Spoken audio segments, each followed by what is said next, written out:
Hi everyone, welcome back to MG Aviation, and today I have the model review for his 1400 Aeroclassics Canadian North 737-200, which they retired a couple of years ago, even though this was a very big pillar of Northern Canadian aviation with the gravel kits and all that. Canadian North did retire the 737-200 in 2023, back in June, and then it sat around in Edmonton. I saw it a lot of the time here, just sitting around at the Canadian North hangar for being sent down to, I think, Mexico or Arizona for an interesting refit where they're going to make it into a small cabin. So that's really interesting.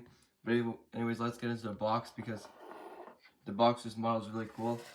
Right here, we have this Canadian Pacific logo, spans the world, historical series, Canadian Pacific logo, CP Air, Canadian Pacific Airlines, Pacific Western Airlines, Canadian Airlines tail, 1/400 scale, Quebec Air, Nordair, and Nordair again, and then Eastern Provincial, awesome retro Canadian Airlines. Aeroclassics limited edition 1/400 scale model historical series. Adult collectible model not for suitable for children under 14 years, made in China. And then right here we have the historical series. And again, now for the interesting part of the box, we have a lot of artwork, which was the Canadian Pacific advertisement for World of Service. And here's a picture of, I think, a DC aircraft across the sky, and I'm pretty sure that's Japan. And here's a picture of the, I think, Empress Hotel in Victoria, BC. Canadian Pacific Airlines, and some writing about going across the Pacific to Honolulu, Fiji, and Australia from Vancouver Airport, and to Alaska, Tokyo, Hong Kong. And now the exciting part, which is the model. It's fairly small and stubby, just like the 737-200 is in real life. And the nose cone, here's a nose cone view from the front. It maybe could be a little more detailed, as cockpit windows, windshield wipers. And then we have a Nunavut flag at the bottom with the Inukshuk, and I think that either the Northwest Territories or Yukon flag. Nose gear, and then the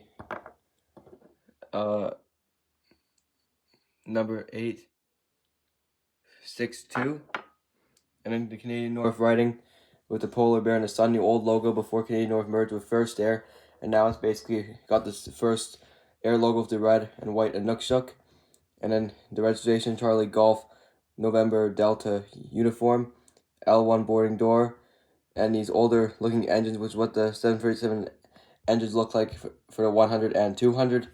The wings here without winglets, and then the registration, the rear boarding door, and tail's got a lot of hair on it. And I got this model, by the way, on eBay for about $160. It was more expensive, but it's a very rare model, as Aeroclass, as all these models of Canadian North, First Air, and all those Northern Canadian Airlines are fairly rare now.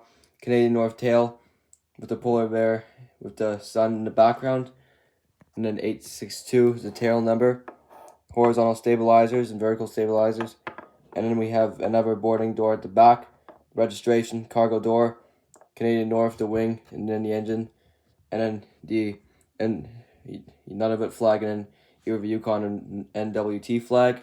Here's a view of the plane from the back, then from the front, from the top, and now onto the bottom. We have landing gear, and a stand can fit in right there, cargo door, and then the nose gear. And then there's another little area where I think stairs can go in, or under the L1 boarding door. But anyways, that's all that there is for this review today. And I will maybe have this plane in my Yellowknife, if I do Yellowknife, for my small Canadian airport update, which will be coming out in the next few days for April start. But anyways, thank you guys for watching, and I'll see you guys back in the next video.